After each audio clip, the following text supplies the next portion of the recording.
শ্ৰদ্ধাৰ ৰাইজ, আপোনালোকে জানে যে আমাৰ চৰকাৰে দায়িত্ব লোৱাৰ পৰা আমি অসমত এটা নতুন সংস্কৃতি আৰম্ভ কৰাৰ বাবে প্ৰচেষ্টা কৰিছিলোঁ। এখন কৰুণাময়ী সমাজ, এখন মমতাময়ী সমাজ, যিখন সমাজে আমাৰ জ্যেষ্ঠজনক সুৰক্ষা দিয়ে। পিতৃ মাতৃ বন্দনা কাৰ্যসূচীৰে 6 আৰু 8 নৱেম্বৰত আমি পুনৰ এবাৰ চৰকাৰী কৰ্মচাৰীসকলক পিতৃ মাতৃৰ লগত 5টা দিন কটোৱাৰ বাবে সুযোগ আৰু আমি সুবিধা প্ৰদান কৰিম।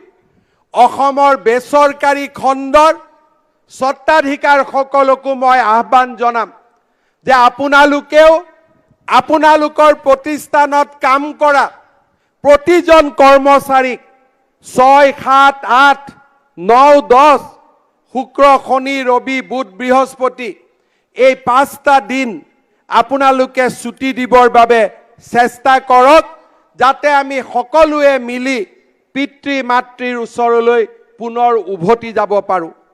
শ্ৰদ্ধাৰ ৰাইজ, আমাৰ চৰকাৰে এজন চৰকাৰী কৰ্মচাৰীৰ মৃত্যু হ'লে তেওঁক অৱসৰলৈকে আমি পেঞ্চনৰ ব্যৱস্থা কৰোঁ।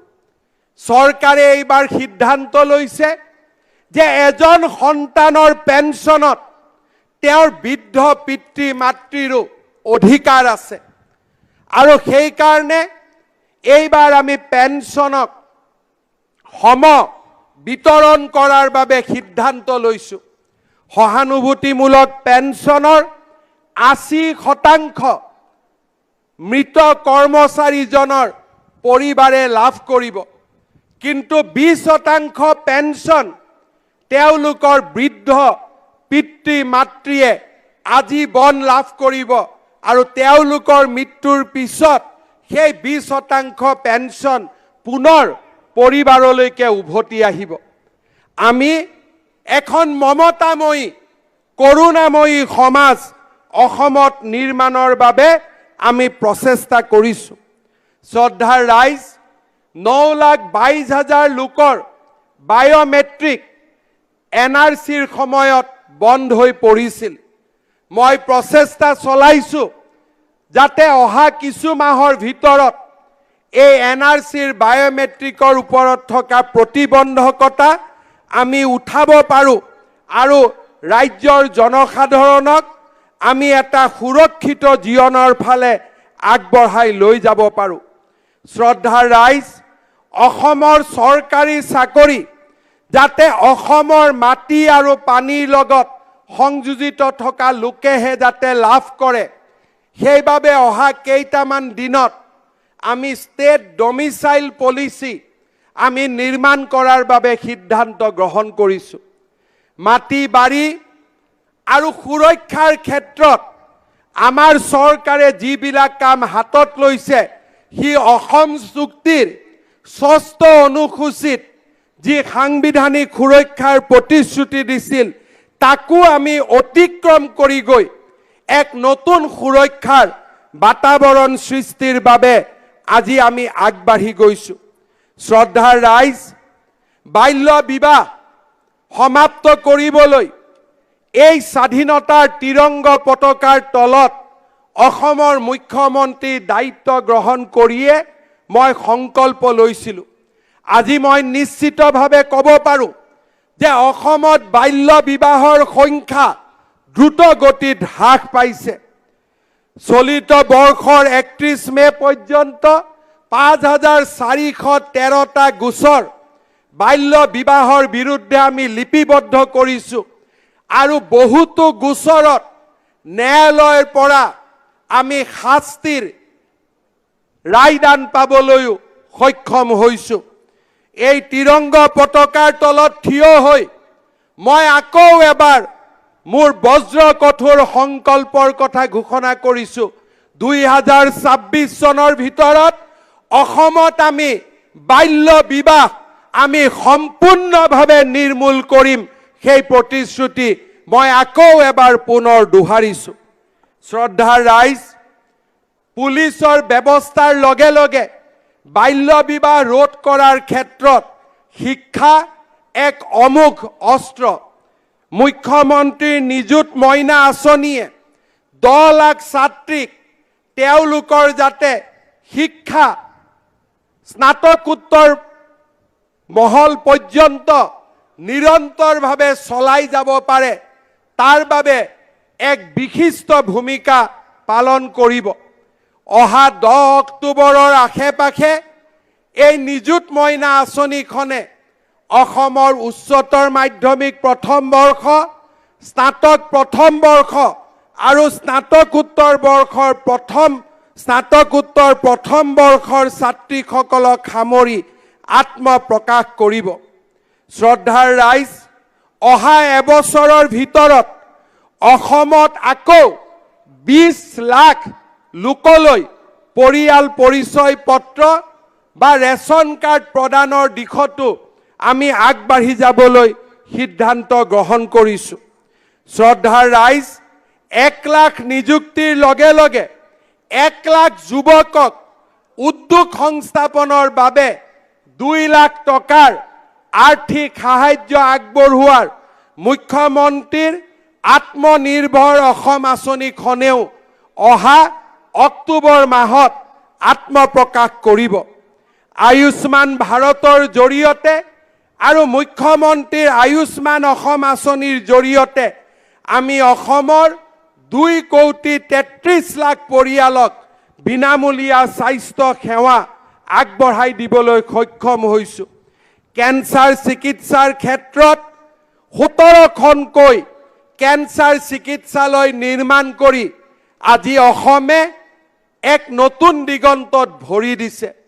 13খন মেডিকেল কলেজ স্থাপনৰ পিছত এই বছৰত গুৱাহাটীৰ 2খন medical college, Pragjyotishpur medical college আৰু 2025 চনত 3খন নতুন মেডিকেল কলেজ বঙাইগাঁও, সোণাৰী আৰু বিশ্বনাথত আত্মপ্ৰকাশ কৰিব। অসমৰ বিকাশৰ এই সোণখেৰীয়া যাত্ৰাই আজি প্ৰতিটো বিভাগকে স্পৰ্শ কৰিছে। অপৰাধৰ দ্ৰুতগতিত হ্ৰাস, ৰাজ্যত চলি থকা অৰ্থনৈতিক অপৰাধ হওক বা ক্ৰিমিনেল এক্টিভিটিজ হওক, ড্ৰাগছৰ বিৰুদ্ধে যুঁজ হওক, গো সৰবাহৰ বিৰুদ্ধে যুঁজ হওক, প্ৰতিটো যুঁজতে আজি অসম আৰক্ষীয়ে ঈৰ্ষণীয়ভাৱে সফল হ'বলৈ সক্ষম হৈছে। শ্ৰদ্ধাৰ ৰাইজ, মই পুনৰ এবাৰ অসমৰ সামাজিক সুৰক্ষাৰ অৰুণোদয় যোজনাৰ বিষয়ে ক'ব বিচাৰিছোঁ। আমি যেতিয়া অৰুণোদয় যোজনা আৰম্ভ কৰিছিলোঁ, আমাৰ বিৰোধীসকলে ইয়াকো এক নিৰ্বাচনী চমক বুলি অভিহিত কৰিছিল। কিন্তু আজি মই গৌৰৱেৰে ক'ব খোজো, আমাৰ অৰুণোদয় যোজনা আজি কৰ্ণাটকত আৰম্ভ হৈছে, অসমৰ পৰা শিকি কৰ্ণাটকত আৰম্ভ হৈছে, মধ্যপ্ৰদেশত আৰম্ভ হৈছে, ছত্তীশগড়ত আৰম্ভ হৈছে, ঝাৰখণ্ডত আৰম্ভ হৈছে, মহাৰাষ্ট্ৰত আৰম্ভ হৈছে। আজি অসমে ভাৰতবৰ্ষক দৰিদ্ৰতা নিৰ্মূলৰ ক্ষেত্ৰত পথ দেখুৱাবলৈ সক্ষম হৈছে। নাৰী সবলীকৰণৰ ক্ষেত্ৰত অসমে কল্যাণমূলক আঁচনিৰ আজি জননী হিচাপে নিজক প্ৰমাণ কৰিব পাৰিছে। আমি এই বছৰত অৰুণোদয় যোজনাক আৰু 12,60,000 পৰিয়ালক সমাৱেশিত কৰাৰ বাবে লোৱা সিদ্ধান্তও আজি অত্যন্ত আনন্দ সহকাৰে মই ত্ৰিৰংগ পতাকাৰ তলত থিয় হৈ ঘোষণা কৰিবলৈ পাই অত্যন্ত আনন্দিত হৈছোঁ। শ্ৰদ্ধাৰ ৰাইজ, মই 3টামান কথা আপোনালোকলৈ আহ্বান জনাম। অসমৰ ভৱিষ্যত আমাৰ বাবে যথেষ্ট সুৰক্ষিত নহয়। অসমত হিন্দু জনগণ আৰু মুছলমান জনগণৰ মাজত যি ভাৰসাম্য আছিল, যি বেলেন্স আছিল, সি দ্ৰুত গতিত হ্ৰাস পাবলৈ আৰম্ভ কৰিছে। আজি চাওঁতে চাওঁতে 2021 চনত অসমত মুছলমান জনসংখ্যা 41% বৃদ্ধি পাইছে। তাৰ বিপৰীতে হিন্দু জনসংখ্যা 57% হ্ৰাস পাব আৰু আনখিনি জনসংখ্যা খ্ৰীষ্টিয়ান আৰু আন ধৰ্মাৱলম্বী লোকৰ মাজত বিতৰণ হ'ব। অৰ্থাৎ 60-65% পৰা আমি ধীৰে ধীৰে আমি লাহে লাহে আমি 50ৰ গতিলৈ আহিবলৈ আৰম্ভ কৰিছোঁ। এনে এক দুৰ্যোগৰ মুহূৰ্তত আমি সাহসেৰে অসমৰ জনগাঁথনিৰ ভাৰসাম্য উভতাই আনিবলৈ চেষ্টা কৰিব লাগিব। মই পুনৰ এবাৰ অসমৰ প্ৰতি শ্ৰেণীৰ জনসাধাৰণক পৰিয়াল কল্যাণ আৰু ফেমিলি প্লেনিংছৰ নৰ্মছ মানি চলিবলৈ হিন্দু মুছলমান সকলো শ্ৰেণীৰ জনসাধাৰণক আহ্বান জনাম। বহু বিবাহৰ বিৰুদ্ধে সকলো শ্ৰেণীৰ লোকক জাগ্ৰত হৈ থাকিবলৈ আহ্বান জনাম। শ্ৰদ্ধাৰ ৰাইজ, সত্ৰ সংস্কৃতি আমাৰ জাতীয় জীৱনৰ এক অবিচ্ছেদ্য অংগ। যোৱা কেইটামান বছৰত মই দেখা পাইছোঁ যে আমাৰ ৰাইজে সত্ৰসমূহলৈ দান বৰঙণি কমাই আনিছে আৰু ৰাজকোষৰ পৰা দান বৰঙণিৰে সত্ৰসমূহৰ বিকাশ হ'ব তেনেকুৱা এক দৃষ্টিভংগী গ্ৰহণ কৰিছে। মই ৰাইজক অনুৰোধ কৰিম, মহাপুৰুষ শ্ৰীমন্ত শংকৰদেৱে যি আমাক নৱবৈষ্ণৱ ধৰ্মৰ মুকুতামালা দি থৈ গৈছিল, তাক ৰক্ষা কৰাৰ দায়িত্ব চৰকাৰতকৈও অসমৰ জনসাধাৰণৰ আটাইতকৈ বেছি। মই আহ্বান জনাম, অসমৰ প্ৰতিগৰাকী লোকেই যি ধৰণে আৰ্থিক সম্বল থাকে সেই ধৰণে অসমৰ সত্ৰসমূহলৈ উদাৰ সহায় আৰু উদাৰ সাহায্য আগবঢ়াবলৈ, কাৰণ অসমৰ সত্ৰসমূহতে অসমৰ সাংস্কৃতিক জীৱনৰ আত্মা লুকাই আছে। সত্ৰীয়া সংস্কৃতি, শংকৰী সংস্কৃতিৰ বিলুপ্ত হ'ব যদি অসমৰ সত্ৰসমূহক আমি ধৰি ৰাখিব নোৱাৰোঁ। শ্ৰদ্ধাৰ ৰাইজ, মোৰ তৃতীয়টো আবেদন হ'ব, কেতিয়াবা কেতিয়াবা সাংবাদিকসকলে অমৃত বৃক্ষ আন্দোলনক উপহাস কৰে। মই কাৰো ব্যক্তিগত আৰু বস্তুনিষ্ঠ বৌদ্ধিক ক্ষমতাক মই আলোচনা কৰিব নোখোজো, কিন্তু আমি সকলোৱে জানো দেশৰ ভৱিষ্যত, বিশ্বৰ ভৱিষ্যত আজি সুৰক্ষিত নহয়।